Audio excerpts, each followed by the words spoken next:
খবরদার আমার বিছানায় বসবে না তুমি। তোমার সাহস কিভাবে হলো আমার বেডে বসার? তোমার মতো একটা জবলেস পারসন আমার হাজবেন্ড হবে এটা তুমি কল্পনাও করতে পারলা কিভাবে? আমি বুঝতে পারলাম না আমার বাবা কিভাবে তোমার মতো একটা জবলেস পারসনের সাথে আমার বিয়ে ঠিক করছিল। বাবাকে আমি কথা দিয়েছিলাম হয়তো জীবনেও তোমাকে আমি কখনো বিয়ে করতাম না, নেভার এভার। আচ্ছা আঙ্কেল কি আমার বিষয়ে কোনো কথা বলেনি তোমাকে? আমি জানলে কি তোমার মনে হয় তোমাকে আমি বিয়ে করতাম? কোনোদিনও না। শোনো, তুমি এখন আমার বেডরুম থেকে বের হয়ে যাও। তুমি কখন আমার রুমে আসবা না, আর কখনো হাজবেন্ডের অধিকার ফলাইতে আসবা না আমার উপরে। Got it? তার মানে তুমি বিয়েটা মানছো না? না, আমি বিয়েটা মানছি না, কখনো মানতেও পারবো না। আর শোনো, যেহেতু তোমার সাথে আমার বিয়েটা হয়েই গেছে, তুমি কি ভাবছো আমি তোমাকে বসে বসে খাওয়াবো? না, আমি এই বাড়ির সব চাকর বাকরকে বিদায় করে দিয়েছি। কালকে থেকে এই বাসার সমস্ত কাজ তুমি করবা। কি বলতেছো? মানে বাড়ির সমস্ত কাজ আমি করব? হ্যাঁ, সমস্ত কাজ তুমি করবে। আর খবরদার আমার নজর কাড়ার চেষ্টাও করবে না। ক্লিয়ার? Get lost.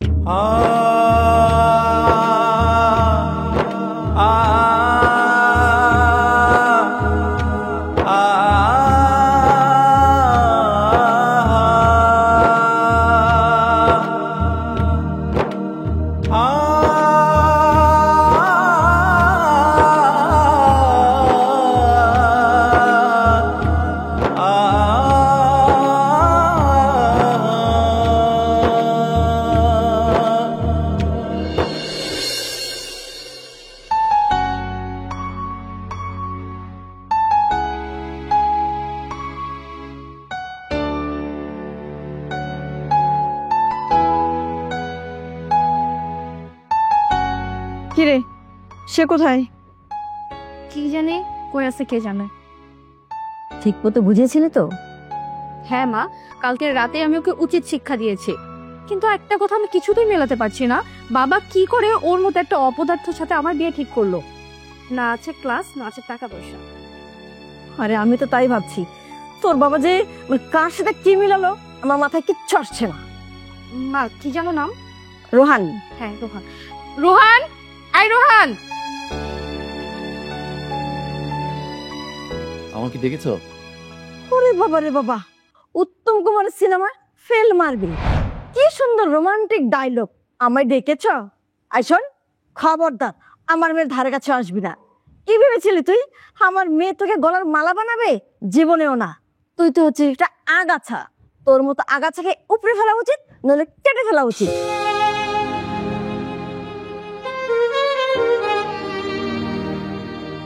মা আপনি কিন্তু ভুল বলতেছেন।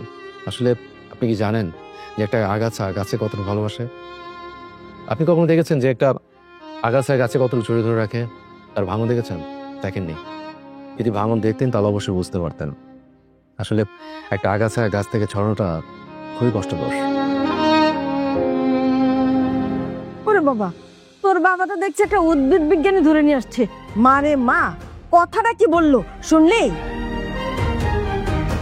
আই, তোমার সাহস তো কম না, তুমি আমার মায়ের সাথে তর্ক করতেছো? হ্যাঁ হ্যাঁ, কি বলছো? আমি মার সাথে কখন তর্ক করলাম? আমি তো শুধু মাকে এটাই বুঝাচ্ছিলাম যে একটা আগাছা গাছকে কতটুকু ভালোবাসে। That's it. আই, আর কোনোদিন যদি তোমাকে দেখেছে আমার মায়ের সাথে তর্ক করতে, তোমার কিন্তু কপালে শনি আছে বলে দিলাম।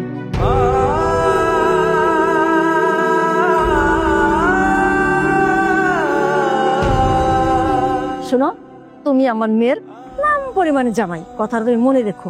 আর তোমার মতো একটা হাঁটুর বয়সের ছেলে আমাকে জ্ঞান দিচ্ছ? তোমার সাহস দেখে তো তারিফ করতে হয়। না মা, আপনি আসলে বিষয়টা নেগেটিভ ভাবে নেবেন না। আপনি আমার মার মতো, আমি মার মতো ভেবেই আপনি কথাগুলো বলেছি। আপনি যদি আমার কথায় কষ্ট পেয়ে থাকেন প্লিজ আমাকে ক্ষমা করে দিবেন। আচ্ছা তোমরা কি চা খাবে? আমি চা এনে দিই। আই, তোমার কাছে কেউ চা চেয়েছে? আসছে খুব আলগাপিরিত দেখাইতে। শোনো, আমাদের না এসব আলগাপিরিত একদম সহ্য হয় না। যাও এখান থেকে তুমি। আর হ্যাঁ, কালকে থেকে আমি অফিসে যাব। তুমি আমার সাথে অফিসের সব ফাইল নিয়ে আমাকে অফিসে ছেড়ে তারপর তুমি বাসায় আসবে। বাসায় এসে বাসার যত কাজ আছে সমস্ত কাজ তুমি একাই করবে। Got it? এখন যাও তুমি। ঠিক আছে। এই শোন, যাওয়ার সময় আমার হিলটা একটু নিয়ে যেও, ওটাকে পলিশ করতে হবে, ভালো করে করো।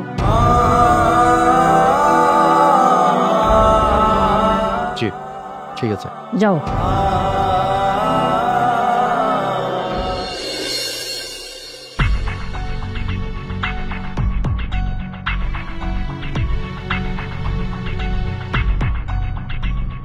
এই কোম্পানি এই পর্যন্ত একদিন, এক মাস, এক বছরে এখানে আসেনি, এমনকি রাতারাতিও আসেনি। তোমার সিইও হিসাবে দায়িত্ব দেওয়ার পর এই কোম্পানির 2 বছরে 15% লস, আর সেভিং যা ছিল তা জিরোতে এসেছে। আমি একটা মহানগর ছোট্ট গড় থেকে এই কোম্পানি শুরু করি, আর তুমি যে কাজ শুরু করছো এই কোম্পানির, আর যদি কিছুদিন তুমি সিইও হিসেবে থাকো তাইলে আমারে যেইখান থেকে আসছি আমার সেইখানেই যাইতে হইবে।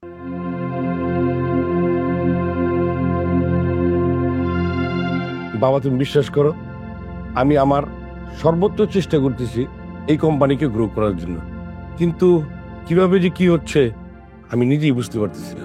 নিজের দোষ কেউ গাড়ে নিতে চায় না, সেই জন্যই আজকে কোম্পানি ডুবতে বসেছে।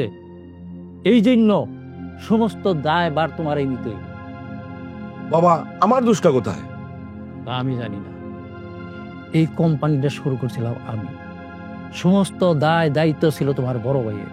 এই কোম্পানিতে যারা কাজ করত তারা সবাই তোমার ভাইয়ের শ্রদ্ধা করত, কিন্তু তুমি কি মনে করছো তুমি সিইও হিসাবে দায়িত্ব নেওয়ার পর থেকে তোমার সবাই সিলেক্ট করে কিন্তু সম্মান জানায় না, তোমার সামনে সামনে সালাম দেয়, কিন্তু পিছনে দেখা যাচ্ছে সবাই তোমারে খারাপ ভাবে।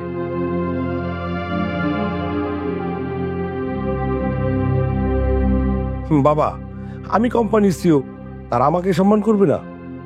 এই যে এইখানেই তো বারোটা বাজছে। মানে? তুমি সিইও হইল, তুমি 5 জন সাধারণ কর্মচারীর মতন তুমিও একজন কর্মচারী। তুমি সিইও হয়েও 5 জন কর্মচারীর মতন যদি নাকি কর্মচারী থাকতা, তুমি অহংকার কইরা কর্মচারীদের সাথে কোনোদিন মিশো নাই। মহিউদ্দিন কিন্তু তা করে নাই। মহিউদ্দিন সবসময় কর্মচারীদের পাশে রয়েছে, কোথায় কি হইতেছে না হইতেছে সবসময় দেখছে। এই তুমি কি বলতে পারবা একটা 20 তলা বিল্ডিং করতে কতটুকু রড লাগে, কতটুকু সিমেন্ট লাগে, কতটুকু বালি লাগে? তা তুমি জানো? তুমি জানো না। মহিউদ্দিন কিন্তু সব সময় এই বিল্ডিং এ কোথায় কি লাগে না লাগে এই শ্রমিকদের সাথে মিশে সবগুলো ছেড়ে আনতো, এমনকি রোদ্রে দাঁড়ায় দাঁড়ায়া শ্রমিকরা কিভাবে কাজ করে সেটাও দেখতো। সেই জন্যই আমার কোম্পানি এতটুকু আগাইছিল, আর তুমি তা করনি। সেই জন্যই আমার এই কোম্পানি লসে যাইতে চলছে।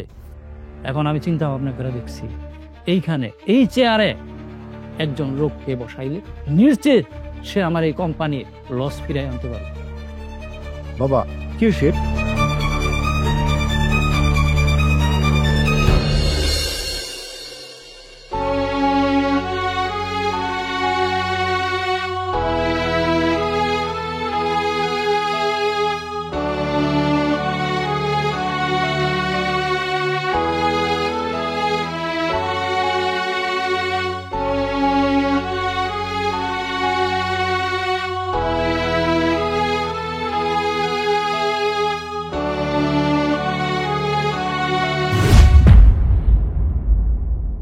কি ব্যাপার ভাইজান, এগুলো কি? এইগুলো আমার শার্ট প্যান্ট। হ্যাঁ ঠিক আছে, আপনার শার্ট প্যান্ট, কিন্তু আমি কি করব? এইগুলো লন্ড্রিতে নিয়ে সুন্দর করে আয়রন করে আমার রুমে দিয়ে যাবা। কি বলছেন? এসব কি আমার কাজ নাকি? অবশ্যই তোমার কাজ, যেহেতু তুমি চাকরের পরিবর্তে তুমি আসো, তাহলে তুমি কাজের লোক। দেখুন ভাইজান, আপনি ভুলে যাবেন না যে আমি আপনার বোন জামাই। তো কি হয়েছে? তুমি আমার বোন জামাই। আমি জানতাম তোমার শিক্ষাগত যোগ্যতা নাই, কাজ কাম নাই, এখন দেখতে তোমার লজ্জাও নাই।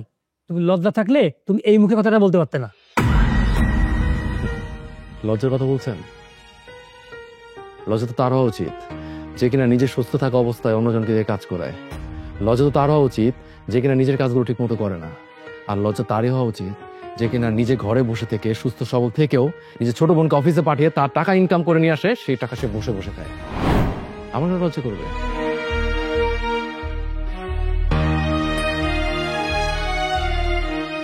ওরে বাবা, তুমি তো মুখে ভালো কথাই শিখে গেছো। আমি সবল মানুষ হয়ে আমার বোনের ইনকামের টাকা আমি বসে বসে খাই, আর তুমি এটা ধামড়া বেটা হয়ে আমার বোনের টাকা ইনকাম বসে বসে খাবার বড় বড় কথা বলতেছো না? শোন, এইভাবে বললে হবে না রে বাবা। যেমন কুকুর তেমন মুকুর দিতে হবে, নইলে মাথায় চড়ে উঠবে। কত বড় সাহস আমার বাড়ি এসে আমার ছেলেকে বড় বড় কথা বলবে। আর তোকে বলছি, যখন দেখবি নাকি বেয়াদবি করে তখন কোষে একটা চড় দিতে পারলি না, যেন ভবিষ্যতে একদম সোজা হয়ে যায়।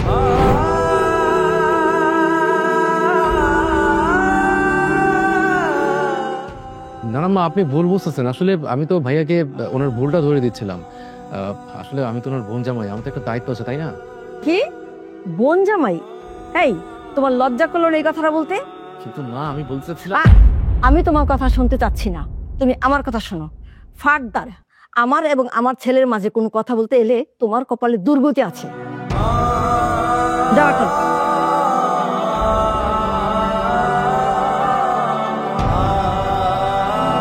হেই, তুই কি বোকা নাকি? হ্যাঁ, কার সামনে কি বলতো সেটা বুঝিস না? সামান্য কাজের লোক, কাজের লোকের সামনে এইভাবে কথা বলছিলি? তোর ফ্যামিলি একটা স্ট্যাটাস আছে না, ফল্ট করবে না? বোকা কোথাকার। শোন, যখন দেখবি ভুল করে কষে একটা চট দিবি, যেন ভবিষ্যতে সোজা হয়ে যায়। এসব ছোট লোকদের সবসময় হাঁটুর নিচে রাখতে হয়, নইলে আশকারাপে মাথায় উঠে যায়। মা, আমার ড্রেসগুলোর কি হবে? আর ধুয়ে দিবে। ও তো এখন চলে গেল। এখন চলে গেছে তো কি হয়েছে, পরে ধুবে। এই চল, আমাদের শপিং এ দেরি হচ্ছে তো, চল চল।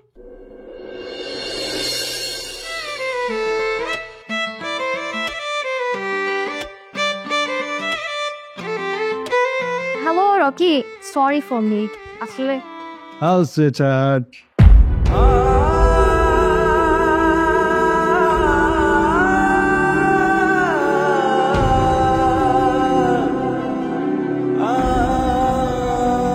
I am very sorry dear. আসলে আমি খুব চেষ্টা করেছিলাম তাড়াতাড়ি আসার, কিন্তু কিছু উপলক্ষের জন্য আসতে দেরি হলো। আরে তুমি কেন সরি বলছো? তোমার তো সময় লাগতেই পারে, এটা স্বাভাবিক।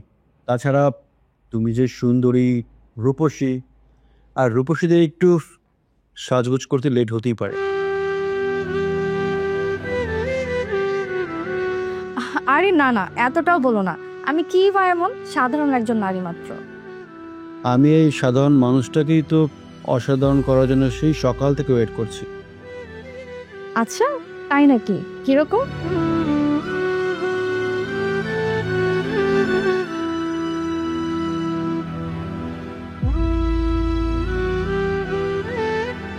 সারপ্রাইজ!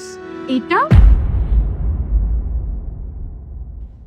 আমার সুইট বিজনেস পার্টনারের জন্য ছোট্ট একটা গিফট। আনবক্স করো। Sure. Oh my god, really? It's too expensive. এটা তোমার কাছে অতি সামান্য একটা গিফট।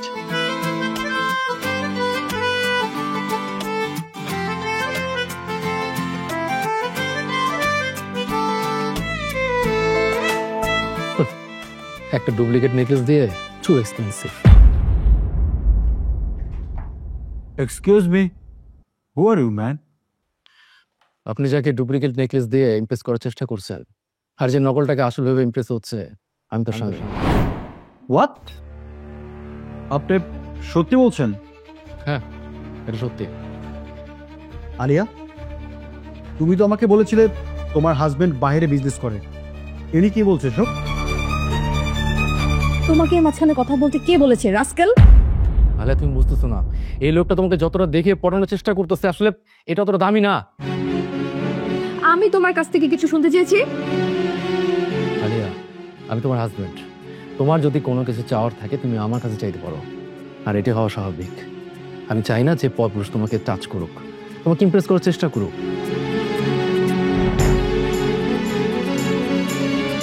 আজকে তো তোমাকে টাচ করছে, কিছুদিন পরে তোমার দুর্বলতার সুযোগ নিয়ে তোমাকে অনেক কিছু করতে চাই, আর তুমি মুখ বুঝে সহ্য করবে, কিচ্ছু বলতে পারবে না।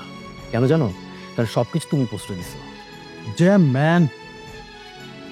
আলিয়া, আমি তোমার কাছ থেকে এটা আশা করিনি। তুমি আমার সাথে যেটা করেছো একদমই ঠিক করনি। সরি। রকি,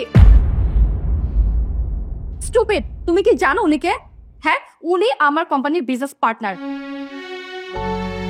আমার কোম্পানি 3 বছর ধরে লসে আছে আর উনি 3টা বছর ধরে সেই লস একাই বহন করছে। তুমি কি করলে এটা?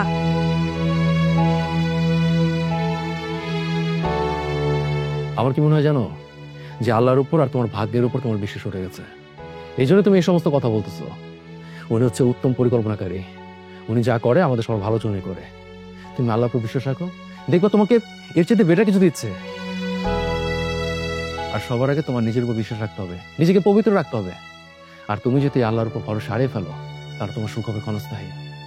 হয়েছে, লেকচার দেওয়া শেষ হয়েছে। আসলে তোমাকে অফিসে আনাই আমার উচিত হয়নি। এখন কোনোভাবে রকি যদি আমার কোম্পানি থেকে সরে যায়, ও মাই গড, আমার কি হবে এখন? যাও তুমি এখান থেকে, কিন্তু আলিয়া, জাস্ট লিভ।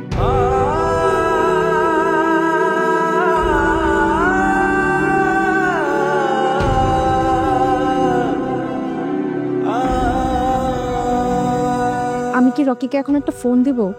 না না, এখন দেওয়া ঠিক হবে না, বিকেলে দিতে হবে। ওকে যে কোনো মূল্যে ধরে রাখতে হবে। কি দিয়ে কি হয়ে গেল, ইস, আমি জাস্ট ভাবতে পারছি না।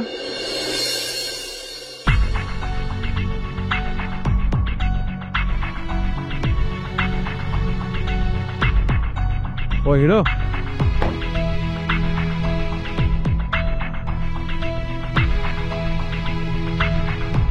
শোন, আমি চাইলে তখনই তোকে থাপড়াতে পারতাম, কিন্তু কেন করিনি জানিস? আমার এমপ্লয়াররা এটা নিয়ে কানাকানি করবে, তাতে আমারই মান ক্ষুণ্ণ হবে, তাই তোকে কিছুই বলিনি। আচ্ছা, কি জানি বলছিলি, এবার বলতো।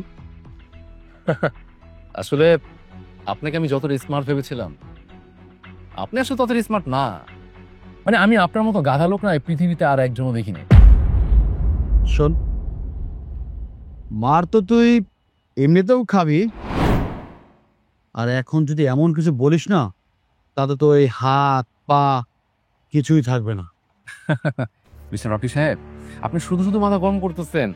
আপনি একটাবার ঠান্ডা মাথা ভেবে দেখুন। আরে আপনি তো বললেন যে আপনি অফিস ঝামেলা করতে চাচ্ছেন না। যদি অফিসে ঝামেলা করতেন, আমার গায়ে হাত তুলতেন, তখন আপনার এমপ্লয়ার আপনার কি বলতো? খারাপ বলতো। আর তার জন্যই আপনি রাস্তায় চলে আসছেন আমাকে মারার জন্য। হ্যাঁ, ধরে নিলাম যে আপনার গায়ে অনেক জোর, অনেক শক্তি, আপনি চাইলে আমাকে 4-5টা চড় মারতেই পারেন। আর এটাও ধরে নিলাম যে আমার গায়ে অনেক জোর কম, একদম জোরই নেই, কিন্তু আমি নিজেকে কন্ট্রোল করার জন্য অবশ্যই আপনার গালে 2টা চড় মারতেই পারি। আর এসব ঘটনা যদি জনগণ দেখে, তখন তারা দৌড়ে আসবে, উৎসাহিত হবে ঘটনা জানার জন্য যে এরকম একটা স্যুট প্যান্ট পরার লক্ষ্যে আমি কেন মারতেছি। আর তখন যদি আমি বলে দিই যে এই স্যুট প্যান্ট পরার লোকটা আমার ওয়াইফকে ব্যাড টাচ করছে, আর তাকে খুব সুন্দরভাবে আমি সেখানে বুঝিয়ে দিয়েছিলাম, আর সে সেখান থেকে মাথা নিচু করে চলে আসছে, আর এখানে রাস্তায় একা পেয়ে আমার গায়ে হাত তুলতেছে, তখন আপনি কি করবে জানেন? আপনাকে সবাই মিলে ঘন দোলে দিবে। আর আল্লাহ না করো যদি বাই চান্স এর মধ্যে 2-1টা বখাটে ছেলে রয়ে যায়, বখাটে ছেলে চলে আসে, তখন তো আপনার শার্ট প্যান্ট খুলে আপনাকে আরে লজ্জা লাগতেছে বলতে, অবশ্য তারপরে বলতে হয়, মানে আপনাকে উলঙ্গ করে যদি ভিডিও বানিয়ে ভাইরাল করে দেয়, তখন আপনার মান সম্মান কোথায় থাকবে? ভেবে দেখেছেন? তুই নিজের খুব চালাক মনে করিস, তাই না? না, একদম না। চালাক তো আপনি মশাই।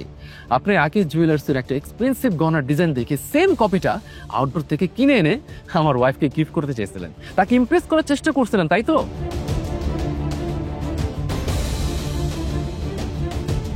তুই আজকে যে আমাকে অপমান করলি না, এর শাস্তি তোকে পেতেই হবে। তবে এতটুকু নিশ্চিত থাক যে তোকে শাস্তি পেতেই হবে, আজ হোক আর কাল হোক। জনাব, এমন কাজ কখনো করতে নেই যে কাজের সত্যতা এবং সততা নেই। আপনি একটা মিথ্যাকে ঢাকতে গেলে অনেকগুলো মিথ্যের আশ্রয় নিতে হয়, আর সেই কাজ যদি আপনার সফলতা না হন, তাহলে মনের মধ্যে একটা ক্ষুণ্ণতা সৃষ্টি হয়। আপনি যা করছেন সবগুলোই খারাপ কাজ করছেন। প্রথমত, আপনি অন্যের ওয়াইফের দিকে কুদৃষ্টি তাকাচ্ছেন, আর আপনি অন্যের ওয়াইফকে পাওয়ার জন্য টাকা পয়সা নষ্ট করতেছেন। আর সবচেয়ে ইম্পর্টেন্ট বিষয় যেটা, সেটা হচ্ছে সময়, যেটা আপনি নষ্ট করতেছেন। শুনুন, তার উপর যদি রাগ ক্ষোভ থাকে, তাহলে তাকে ক্ষমা করে দিন। এই যে আমাকে দেখুন, আপনাকে ক্ষমা করে আমি একদম ফুরফুরে মেজাজে ঘুরতেছি। ফুরফুরে মেজাজ, তাই না? হ্যাঁ,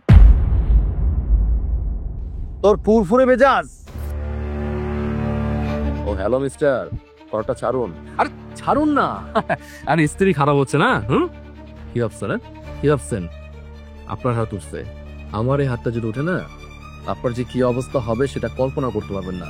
আর আমি চাচ্ছি না আপনার এই যে ড্রাইভার সামনে আপনাকে অপমান করতে, তাহলে আপনার মা নিজ তোর সাথে মিশে যাবে। রাস্তায় দাঁড়িয়ে দাঁড়িয়ে মাস্তানি করিস, হ্যাঁ? অনেক বড় মাস্তান হয়েছিস। শোন, আমি যদি এখন পুলিশে ফোন দেই না, তোকে এখান থেকে যে কোথায় নিয়ে যাবে টেরও পাবি না। আর এই তোর ক্ষমাটা দেখে না কেউ চিনতেও পারবে না। পারবেন, অবশ্যই পারবেন আপনি পুলিশকে কল দিয়ে আনতে, কিন্তু পুলিশ এসে যখন দেখবে সিসি ক্যামেরা ফুটেজ যে কার দোষ, কে এসে আটকেছে, কে এসে কলার ধরেছে, তখন পুলিশ কাকে নিয়ে যাবে? আমাকে নাকি আপনাকে? হ্যাঁ হ্যাঁ, দুটো কথা মনে রাখবেন, কখনো কারো পোশাক আশাক দেখে কাউকে বিচার করতে আসবেন না। আর নাম্বার 2, বাপেরও বাপ আছে। আপনি যদি মনে করে থাকেন যে আমার বাপকে দিয়ে আমাকে শায়েস্তা করবেন, ইউ টোটালি রং। কারণ কি জানেন, আমার বাবা নেই, উনি মারা গেছে। আর যদি কেউ আমার বাবা সেজে আমাকে শায়েস্তা করতে চায়, তাহলে তার এমন অবস্থা করবো সে কখনো করতে পারবে না। মিস্টার ওয়াকি সাহেব, ভালো থাকবেন। হ্যাঁ, আসসালামু আলাইকুম।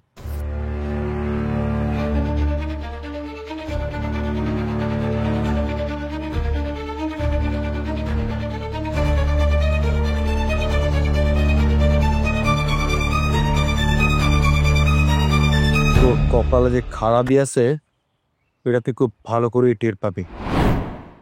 আজকে তুই আমার সাথে যা করছিস এর ফল তোকে ভোগ করতেই হবে।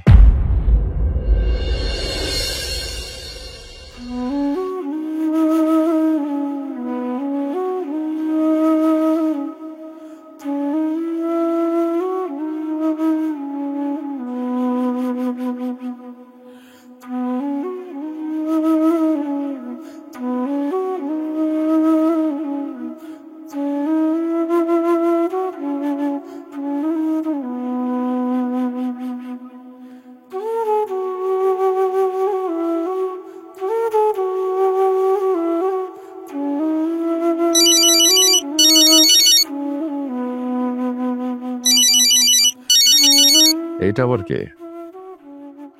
হ্যালো, আসসালামু আলাইকুম, কে বলছেন? ওয়ালাইকুম সালাম। বাইরে কেমন আছস? হ্যাঁ ভালো, আলহামদুলিল্লাহ, অনেক শান্তিতে আছে।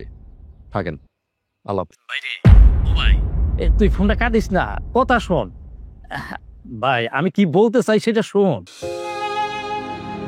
এখন বলো কি জন্য ফোন করছো? বাইরে তুই হইছিস আমার বড় নাতি, তুই তো জানস তোর প্রতি আমার কত টান, আর আমি তোর কত ভালোবাসি। হ্যাঁ, এর জন্য ঠিক 2 বছর পর তুমি আমাকে কল করছো।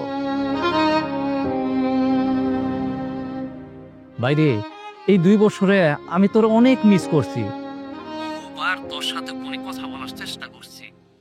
আমি না লজ্জায় তোরে ফোন দিতে পারি নাই। তোর বার্ষিক সামন দিয়া আমি অনেকবার গাড়ি নিয়ে ঘোরাঘুরি করছি, কিন্তু তোর সাথে যে আমি দেখা করবো, কথা বলবো, সেই সাহসটা আমি পাই নাই রে ভাই।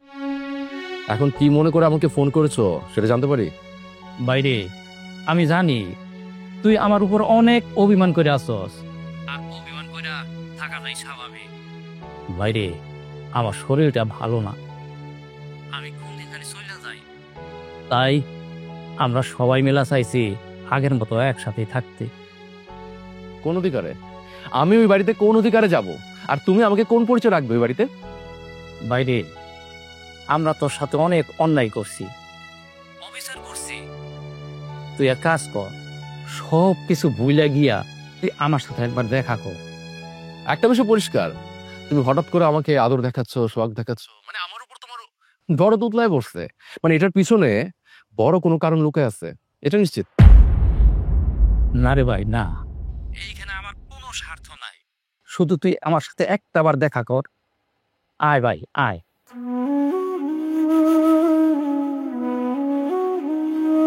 আফিল রিয়েল এস্টেট ধসে যাওয়ার পথে। আচ্ছা তুমি কি ভাবছো যে তুমি এইসব নিউজ যত চাপা রাখতে চাও সেটা চাপা থাকবে? হ্যাঁ, আর আমি তোমাকে খুব ভালো করেছি নিজে তুমি ঘরের কথা চাপা রাখতে ওস্তাদ। একটা কথা বলি, তুমি এখন আমাকে ডাকতেছো তোমার ছেঁড়া পাল ধরে তোমার নৌকা ঠিক রাখার জন্য, তাই তো? দাদু, তোমরা আমার সাথে যা করছো সেটা সত্যি অমানবিক। তোমার আর তোমার ছেলের কারণে আমার বাবা আমাকে সারা জীবনের জন্য ছেড়ে চলে গেছে, আর এটা শাস্তি তোমার সারা জীবন ভোগ করবা। দাদু ভাই তুই যা বলার সব তুই আমার সামনে বসে বলিস। তুই একটা বার আয় ভাই, আয়। ঠিক আছে, আমি আসতেছি। ঠিক আছে, তাইলে এখন রাখি।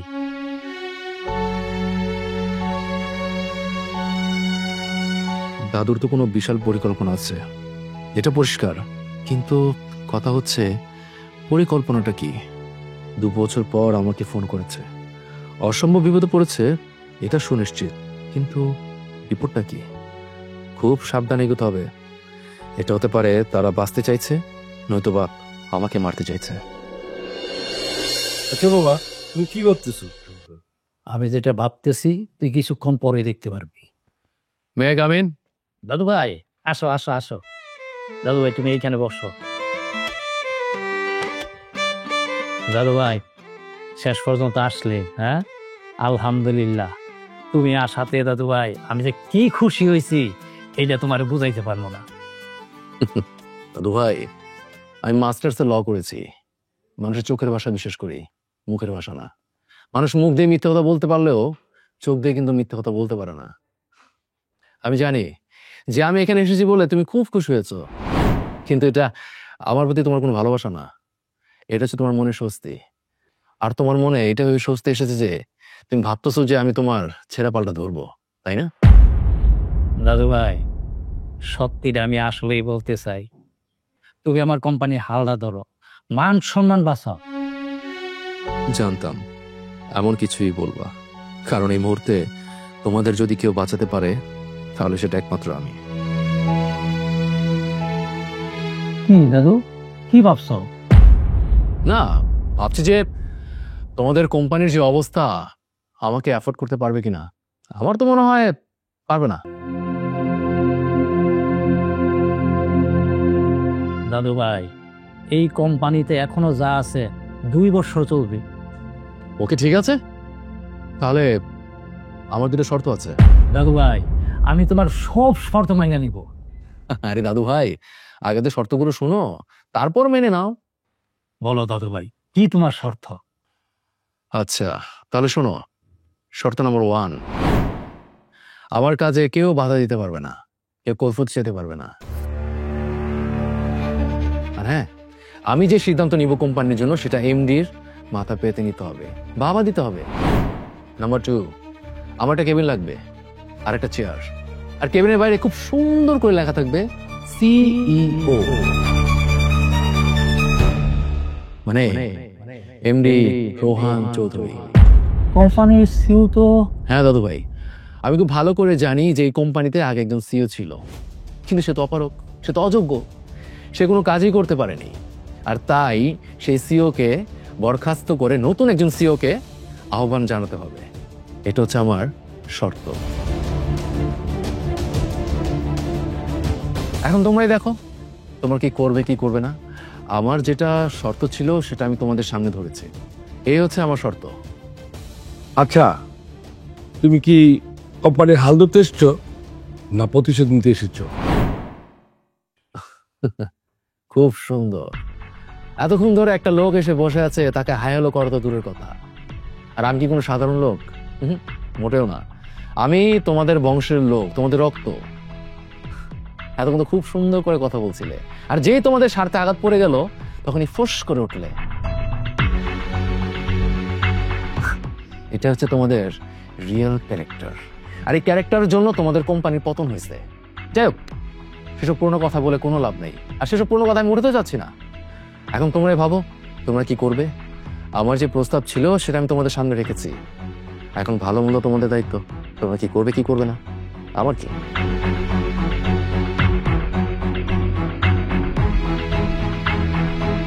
দাদু ভাই তোমার সিদ্ধান্তকে কোম্পানি সাধুবাদ জানাইছে। অতি সত্ত্বে তোমার যোগ্য চেয়ারে তোমারে বসাই।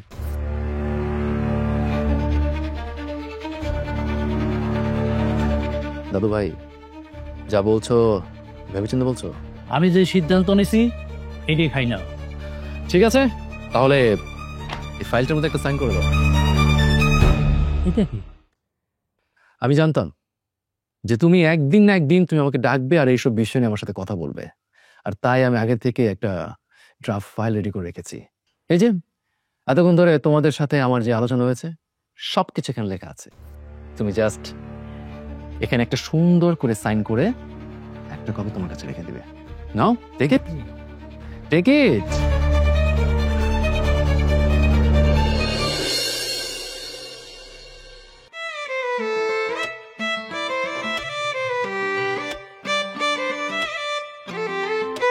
কিরে কি করিস? খেলা দেখতেছি মা। না দেখ দে, ওটা সিরিয়াল দেখি, পরে দেখি।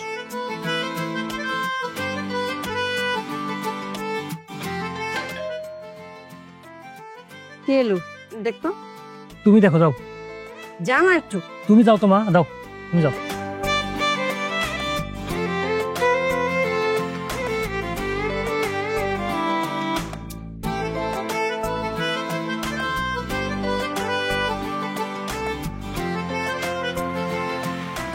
মা, রোহান কোথায়? রোহান ও তো বাসায় আসেনি। তোর সাথে না অফিসে গেল, ও তো বাসায় আসেনি। তার মানে ছেলেটা গেল কোথায়? আমার মনে হয় ও ভয়ে বাসায় আসছে না। ভয়ে? কিসের ভয়? আরে আজকে রকি আমাকে একটা নেকলেস গিফট দিয়েছিল, আর ওইটা নিয়ে রকিকে ও যা তা কথা শুনিয়ে দিয়েছে। আমি বাসায় আসলে বকা দিব, এই কারণে মেবি আসতেছে না। ওর বিয়াদবি কিন্তু বাড়তেই আছে, ও বিচারটা করতে হবে। বেয়াদবি মানে? তোদের সাথেও এরকম কিছু করেছে নাকি? করেছে মানে? আমাকে জ্ঞান দিতে আসছিল, আমি কয়েকটা শার্ট প্যান্ট ধুতে বলছিলাম, সে কি রিয়াকশন রে বাবা! দিসনি চর একটা বেয়াদবকে। হ্যাঁ আমি তো তাই বলছিলাম, কোর্স একটা চর্দাসনি কেন?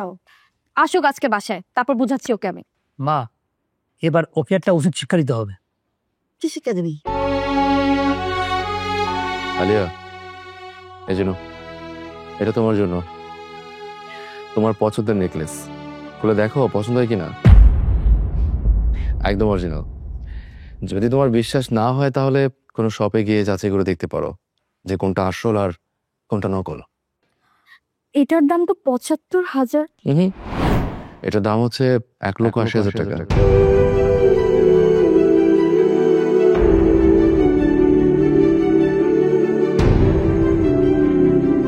বোন, তুই পুলিশে ফোন দে। কেন? পুলিশকে ফোন দিতে হবে কেন? পুলিশে কেন মানে? আরে যে মানুষটা একটা টি শার্ট কেনার টাকা পয়সা নেই, সে কিনে ১,৭৫,০০০ টাকা দিয়ে গয়না কিনলো, এত টাকা কোথায় পেলো? দিনের আলো মতন পরিষ্কার, হয় চুরি করছে না সেটাই করছে। এখন তো পুলিশ বাসায় চলে আসবে। আরে এইবার যে পুলিশ আসবে, আমাদের মান সম্মান কি থাকবে?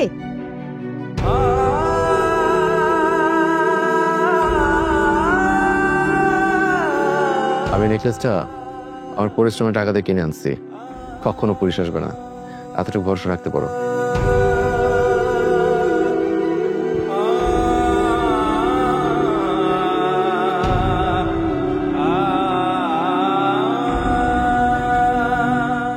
মামনি একটু দেখি গহনাটা।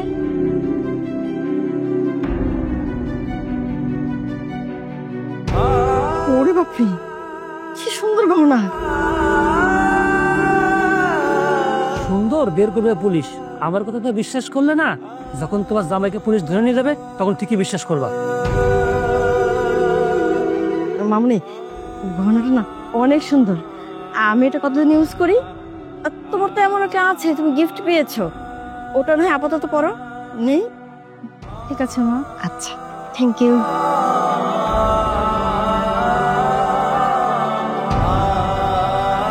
এতগুলো টাকা ও কোথা থেকে পেলো? রনির কথাই কি ঠিক? না না না না, তা হতে পারে না। ও আর যাই হোক চুরি করতে পারে না, কিন্তু ওর মতো একটা ছেলে এত টাকা কোথায় পেলো? ও কোনো জব করে না, বিজনেস করে না। উফ, আমি জাস্ট ভাবতে পারছি না।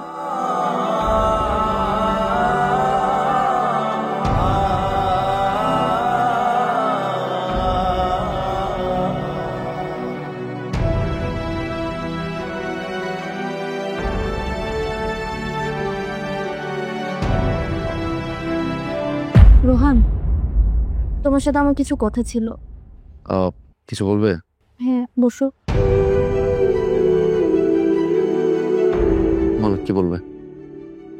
একটা কথা সত্যি করে বলবো আমাকে? কি? তুমি এতগুলো টাকা কোথায় পাইছো? এতগুলো টাকা কোথায় পেয়েছি? হ্যাঁ, তবে একটা কথা জেনে রাখো, যে টাকাগুলো কোনো অসৎ টাকা না, সবই সৎ পথের টাকা। আর এই প্রত্যেকটা টাকা আমার খুব পরিশ্রমের টাকা। দেখো, আমাদের স্বামী স্ত্রীর সম্পর্কটা একদম পবিত্র, আর আমি চাই না যে আমাদের এই পবিত্র সম্পর্কের মধ্যে কোনো অসৎ টাকা ঢুকুক। তার মানে তুমি তোমার এত কষ্টের টাকা দিয়ে আমার জন্য গিফট আনছো? হ্যাঁ, আমি তোমার স্বামী। আমি তোমার স্বামী হওয়া সত্ত্বেও তোমার কোনো দায়িত্ব পালন করতে পারিনি। আমি আর 5টা স্বামীর মতো তোমাকে কোনো ঘর বাড়ি দিতে পারিনি, তোমাকে সাজানো একটা সংসার দিতে পারিনি। যেখানে আমার সব দায়িত্ব পালন করার কথা ছিল, সেখানে তুমি আমার সব দায়িত্ব পালন করছো। আসলে তোমার তো দোষ নাই, তুমি তো আমাকে ভাড়া বাসায় রাখতেই চাইছিল, আমি তো চাইনি। হ্যাঁ জানি, তুমি যেতে চেয়েছিলে, কিন্তু আমি তোমাকে নিয়ে নিই। আসলে এখানে তোমার কোনো দোষ নাই। আমি জানি যে আমি যে বাসাটায় থাকি তুমি সেখানে কমফোর্টেবল থাকতে পারবে না, কারণ তুমি ছোটবেলা থেকে যে পরিবেশে মানুষ হয়েছো, আমি তোমাকে সেরকম কোনো পরিবেশ দিতে পারছি না। আর হ্যাঁ, আমি তোমার স্বামী হিসাবে কোনো দায়িত্ব পালন করতে পারছি না। আরেকটা নারী যখন তার স্বামীর কাছ থেকে পুরো পাঁচটা না পায়, তখনই সে অপরিষ্কার দিকে লিপ্ত হয়ে যায়। তোমার সাথে সেটাই হচ্ছে। আমি তোমাকে আরো ক্লিয়ার করে বলছি, ধরো তুমি 4 দিন ধরে কোনো ভাত খাওনি, আর সেই সময় আমি তোমাকে এসে পান্তা ভাত অফার করলাম, আর তুমি কি করবে? সাথে সাথে রাজি হয়ে যাবে, কোনো কিছু না ভেবে না বুঝে, আর তুমি খাবারটা খেয়ে নেবে, কারণ তুমি ক্ষুধার্ত। আর মেয়ে মানুষের মনটা একদম ফুলের মতো নরম হয়।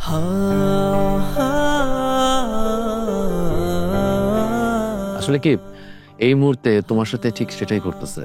এই যে রকি সাহেব তোমার পিছনে পিছনে ঘুরতেছে, তোমাকে ইমপ্রেস করার ট্রাই করতেছে, তোমাকে দামি দামি গিফট দিচ্ছে, এগুলো কেন জানো?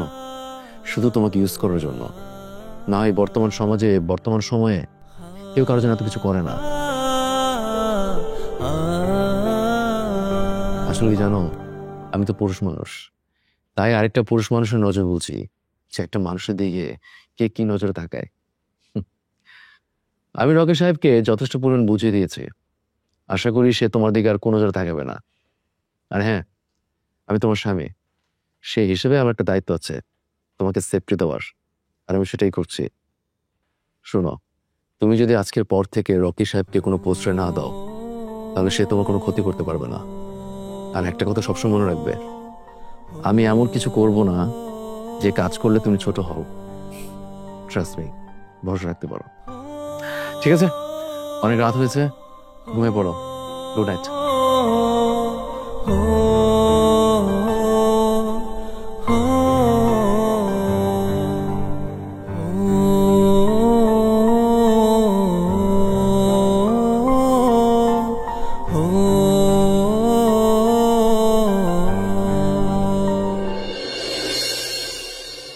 বাবা, এই নাও আমার পদত্যাগপত্র, আর এটা তোমার নাতি রোহানের অ্যাপয়েন্টমেন্ট লেটার।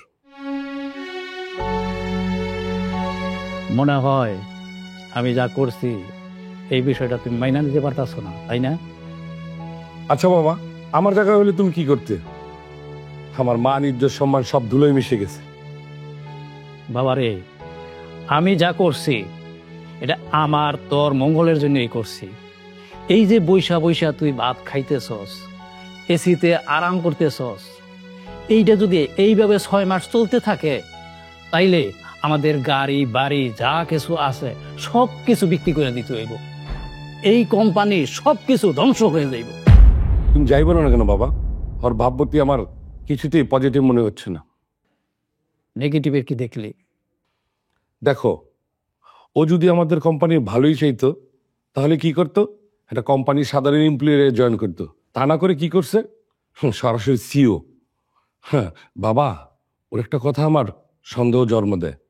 সেটা হলো কি জানো, ওই দিন যে তোমাকে বলছে ওর কোনো কথা আমরা সিদ্ধান্তের বাইরে যেতে পারবো না, এইসব কথাও কি তোমার সন্দেহ জন্ম দেয় না? না, সন্দেহ আসে না। তুই কি জানোস, বাংলায় একটা প্রবাদ আছে, যার মনে যেইটা উড়াল উঠে সেইটা। তুই আমারে ঠেক দিয়া নিজের বাইরে যোগ্যতার জায়গা থেকে সরাইয়া তার চেয়ারে তুই বৈশা একটা কোনো দিন নিজের হাতে তোর অর্থ দেশ নাই, তুই তার সবসময় অপমান করছস, অপদস্থ করছস, তার চেয়ার থেকে সরাইয়া তারে বিদায় করছস।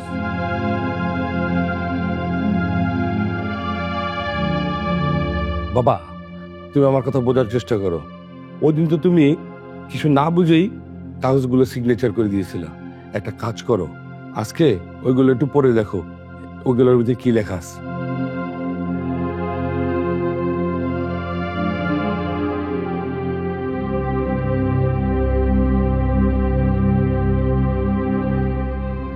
এই যে দেখো,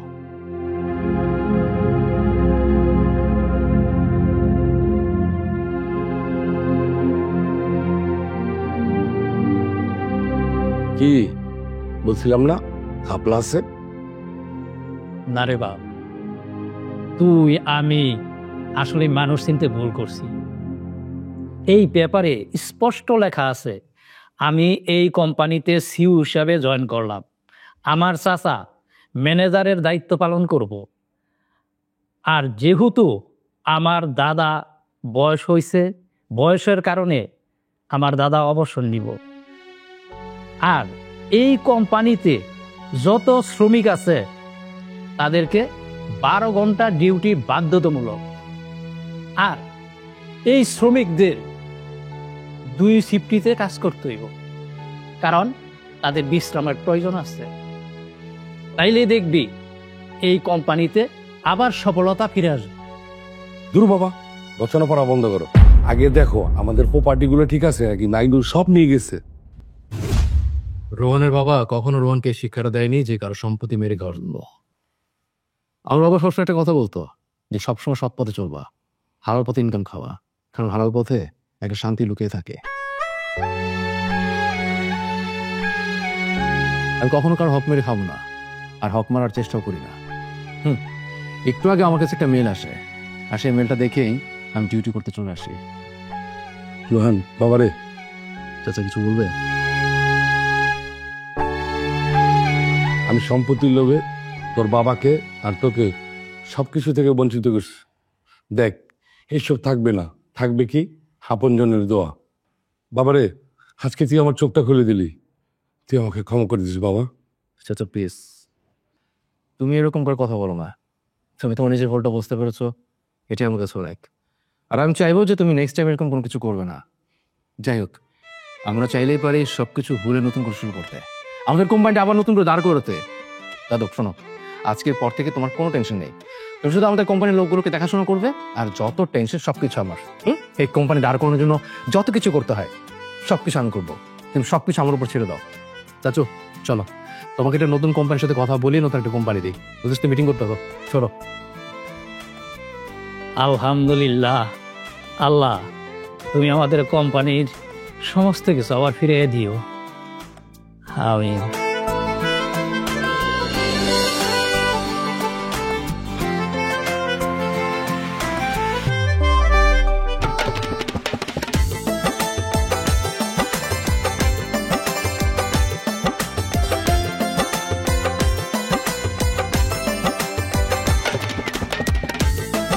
বাবা খুব মনোযোগ, কালকে পরীক্ষা নাকি?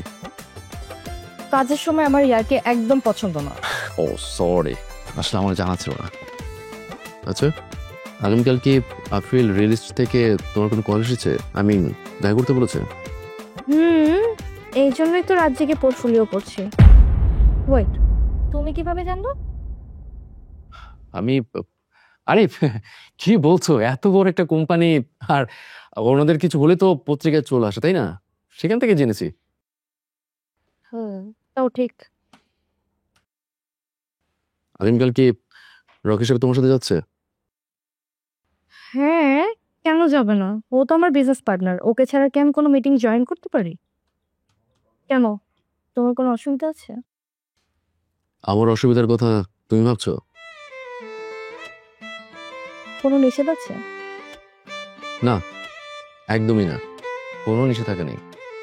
তবে এটা ভালো লাগতেছে যে তুমি আমার নিষেধাজ্ঞা নিয়ে ভাবতেছো। তো তোমার প্রিপারেশন কেমন? সবকিছু ঠিকঠাক? না, আরেকটু বাকি আছে। আমি কোনো হেল্প করবো? হেল্প করবা তুমি?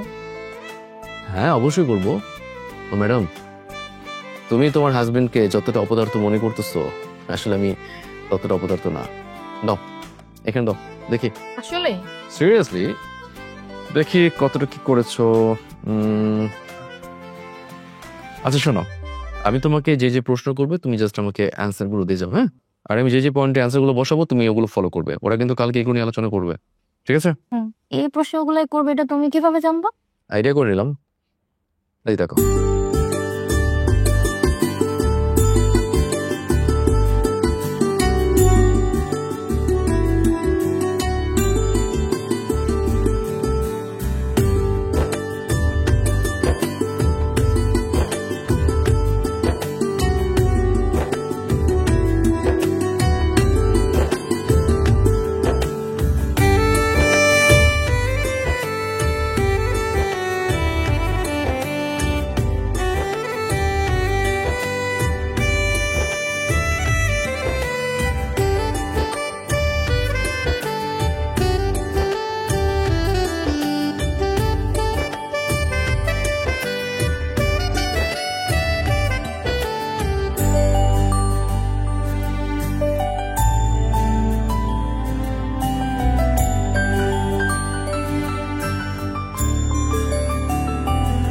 এটা করো, এটা। এই হ্যাঁ হ্যাঁ শিওর, হ্যাঁ কি কি কি বলছিলাম? এই যে এই ফাইলটা ওপেন করো। ও আচ্ছা, এই ফাইলটা না? আচ্ছা আচ্ছা, হ্যাঁ, ওটা কপি করো। এই দেখো, ঠিক আছে। ডান। সবই তো দেখলাম, স্যার আসুক, দেখি কি বলে।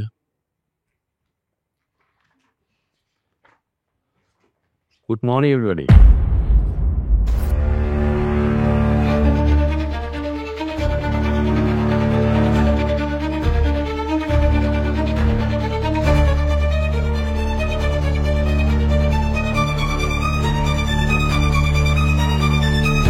আর কি হলো, দাঁড়িয়ে গেল?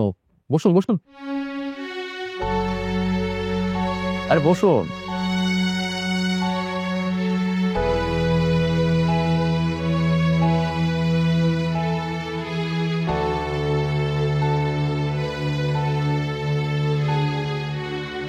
আমাদের ম্যানেজার সাহেব আমাদের কোম্পানির বাজেট, প্রোডাক্টের নাম, আমাদের কার্যদক্ষতা কোনো বিষয় আলোচনা করেছেন?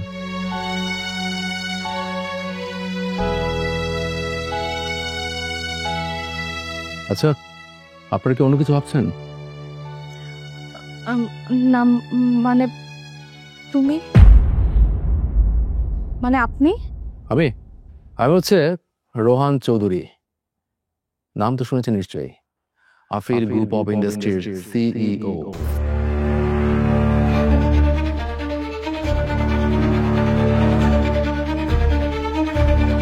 আর এই কোম্পানির এমডির বড় ছেলের একমাত্র ছেলে আমি। এক্সকিউজ মি, আমার মনে হচ্ছে যে আপনারা আমার সাথে কথা বলতে আনকমফোর্ট ফিল করছেন, রাইট? আপনারা চাইলে আমি একজন এমপ্লয়ার পাঠিয়ে দিতে পারি, সে আপনার সাথে কথা বলে নেবে। না না না স্যার, বসুন স্যার প্লিজ, আমাদের কোনো অসুবিধা হচ্ছে না। আপনার ম্যানেজার আমাদের সব প্রি প্ল্যান সব কিছু যাচাই করেছেন। আমরা অলরেডি ওনাকে একটা বাজেট দিয়েছি, উনি সব চেক করেছেন।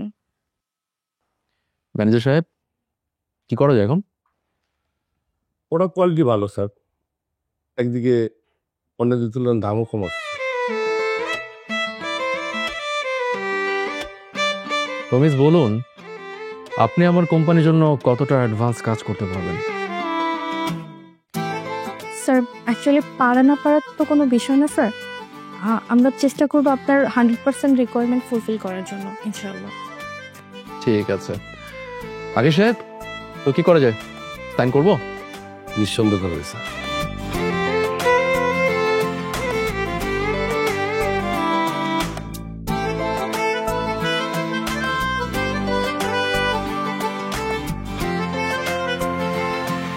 আশা করি আমাদের পথযাত্রা অনেক বড় হোক, লং জার্নি।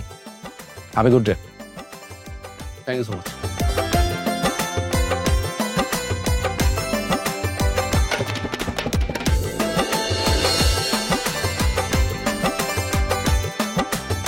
রোহান দাঁড়াও।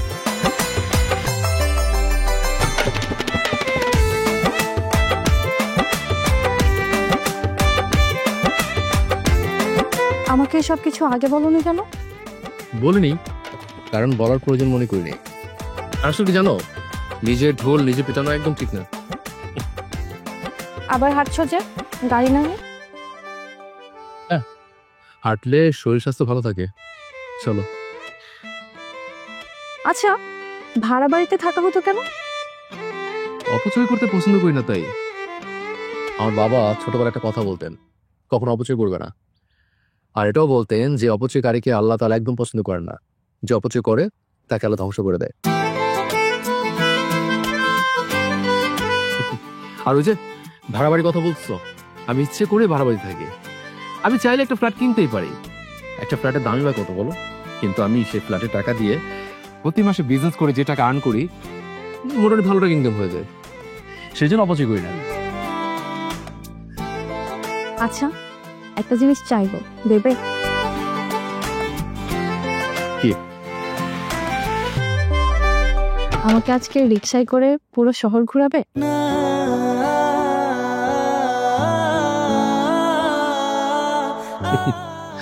ঠিক আছে, চলো।